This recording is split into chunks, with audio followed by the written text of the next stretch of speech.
Okay, so last week I saw Project Hail Mary, like many other people have so far, and there's been a lot of hype around it. I would say for good reason. It's a very good movie. This it was directed by Phil Lord and Chris Miller, who are known for writing and or directing and or producing movies like Spider-Man Across the Spider-Verse, Spider-Man Into the Spider-Verse, the Lego Movie, Mitchells versus the Machines, the Lego Movie, Jump 21 and 22 Jump Street, Cloudy with a Chance of Meatballs. So they've got some bangers in the repertoire. So yeah, but they did a great job with this movie as well. Writers Drew Goddard and Andy Weir. Where Andy, the Andy guy also wrote, which obviously has the same feel as this movie, The Martian. So he's an American novelist, and he wrote those two books. And this one is based on Project Hail Mary is based on another one of his books, which has kind of the same feel. So, a little quick IMDb's description of this movie is a science teacher wakes up alone on a spaceship. As his memory returns, he uncovers a mission to stop a mysterious substance killing the Earth's sun, and that an unexpected friendship may be the key. Okay, so yeah, this is starring Ryan Gosling, James Ortiz, Lionel, shout out Odd Future, Sandra Hewler, how do you say her name? And then other people, Ken Leung, and others. But great cast, I would say. Ryan Gosling, of course, doing his thing, doing the Ryan Gosling thing. He spends a good portion of the movie alone, in a sense. And, from a production, because if you've seen any trailers for this movie, you know that he obviously befriends an alien rock like creature, which is voiced by James Ortiz. So he spends a good portion of this movie alone in the sense that before he meets that character, and as an actor, he spends a good portion of this movie, essentially talking to a puppet. So, of course, but he does a phenomenal job. Of course, I mean it's Ryan Gosling. Come on now, and I would say that there were many things I enjoyed about this movie. Of course, it looked amazing. If you've seen any of the trailers or anything like that, it looks great, beautifully shot. There's obviously some videos coming out about the like practicality of how they shot some of the scenes and some things that go on in the movie. It looks so great on screen, especially on the big screen. So if you haven't seen this movie in theaters, I would highly suggest it. Again, I like when stories are told through flashback. I know that gets like tiring for some people. Obviously, the entire story is not told that way because there is a linear story that goes along with those flashbacks, of course. But that always works for me. Well, I guess not always. There are some movies where it doesn't work, but it works here in this instance, I think. But yeah, it's a great movie that's about friendship and finding something to live for and empathy. So if someone were to ask me, is this worth going to see in the theaters? Definitely. If for nothing else, if not for the story, then for the spectacle, because it does look amazing. And I think it was well shot, well acted. And it gives you those, like I said, it kind of gives you those similar feelings of like The Martian, that kind of vibe. So if you like a sci-fi, like a guy figuring things out, sci-fi, it's very scientific, very smart. So 100% watch this. Like I said, Interstellar vibes. A lot of people are putting it in that kind of list, which is great. I do think Interstellar is better than this, but Interstellar is, come on now. But this was up there with the great a man figuring things out sci-fi films. Yes. Okay. Oh, before I get into spoilers, another thing I really loved about this movie was the score. The score, it was one of those movies where the score, if you're like kind of paying attention to it, it really underlines the entire movie. Like it almost felt like there was nonstop music. Like obviously there were moments where there was no music, but like it almost felt like there was nonstop music, but it was never just sound for the sake of sound. Like it always the music always flowed with the emotions, and the music flowed with the movie the entire time. It was an underscore for everything that happened, and it was great. It was amazing.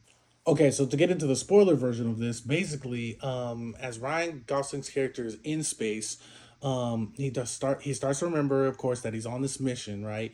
And the reason he's on this mission, because he really is just a science teacher. He remembers that he's just a science teacher, but he was the guy that could think outside of the box. He was a great scientist and all this thing. So right, so the government, they get him to be a part of this team to discover what's going on, right? So basically, they discover that this thing called astrophage is basically this little microorganism that is traveling from our sun to Venus, right? And they're traveling from our sun to Venus because they're using the sun's energy to breed. And so there's this infrared light, or infrared line going from the sun to Venus, and that's the astrophage, right? And so it's dimming the sun, right? And of course, eventually, right, that's going to cause the end of the world, right? So within about what 30 years, right? So they have to stop this.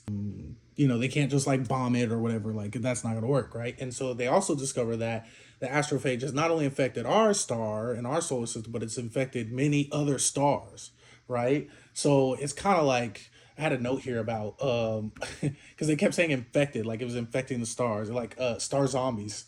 I am legend. I wrote star I am legend in my notes. I don't know what that means. But anyways, they do kind of have to find a cure, basically. And so there's this team of astronauts and a scientist that he works with and to discover what's going on. So they're going to send them up on the Hail Mary. It's so far away, there's a one way trip. Like what they have to go out and test and discover and find out if they can actually stop this. So they find out that they can also use the astrophage for fuel in order to make this trip because obviously humans have never gone this far before. But it's a very volatile fuel source, right?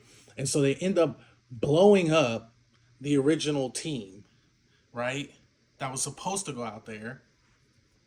And the only other scientist that could actually go on the mission. So Ryan Gosling ends up having to go on a mission with two others, or three man. Yeah, it ends up being a three-man team, I think. And he has to go on the mission. And then he wakes up in space realizing he's the only one that has survived up to this point.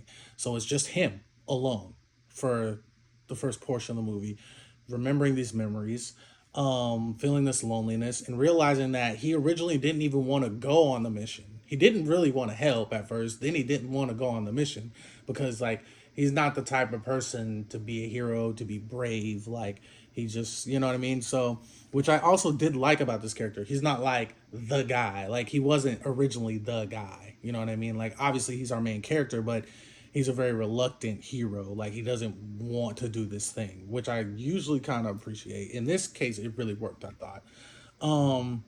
Because again, it's about him like finding a reason to help others, finding a reason to do this thing. And so, of course, along the way, he meets Rocky, which is a rock alien creature, and the rock alien creature also their star is dying too, which is why they're there, right? So they end up working together. Okay, so they have to figure out how to communicate and how to work together, and of course, it's in like an unlikely friendship. So him and Rocky meet near this far off star that they call Tau Ceti, because this is the only star in the surrounding area that hasn't been infected by the astrophage, right? Or at least it hasn't been as heavily affected as the other stars, right? So they have to go to this star and basically find out what the cure is. It's like, like extracting the cure from a person, if we're going back to zombie movies, who is immune to the disease, right? So they end up meeting in this area and working together and figuring out what's going on. And basically, Tau Ceti has this organism that is a natural predator to the astrophage. So it's keeping it's keeping this population in check. Whereas on the other stars, we don't have that, like in our solar system. So it's just breeding wildly and obviously killing the sun, right? Because that's what the energy that it feeds off of. So they end up working together and extracting, and then Ryan Gosling discovers how to breed the predator. So he does that, and he's like, okay, we're gonna take it back to all these stars. You get some, I get some. We take it back, and we save our homes, right? And but the predator evolves. The organism that is the predator evolves to break out of the containers that they put it in, and the containers were made from, this is what they call xenonite, because Rocky's ship and all of his materials and stuff are made from solid xenon, and he ends up calling that xenonite. And so he realizes that it's going to, because it gets into his fuel line, because remember the fuel for the ship is the astrophage, right? And Rocky's people did the same thing. So it gets into the fuel line, starts eating his fuel. Now he doesn't have enough fuel. Like he either has enough fuel to get home, or he has enough fuel to go back and save Rocky, but he can't do both. He knows he has to go back and save Rocky because his entire ship is made from the xenonite, and he knows that the predator is going to eat through his fuel, and like basically Rocky's not going to make it home. So he goes back to help him. He ends up deciding to go back to help him because at this point he's gone through his, you know what I mean, he's a changed man. He has more empathy. He wants to help others. He has made a friend, even if it's an alien from a completely different solar system, right? So he ends up going back to save Rocky, and again he can't make it home. And so Rocky takes him back to his planet, and they build Ryan Gosling this dome thing where obviously they can emulate Earth's atmosphere and all that.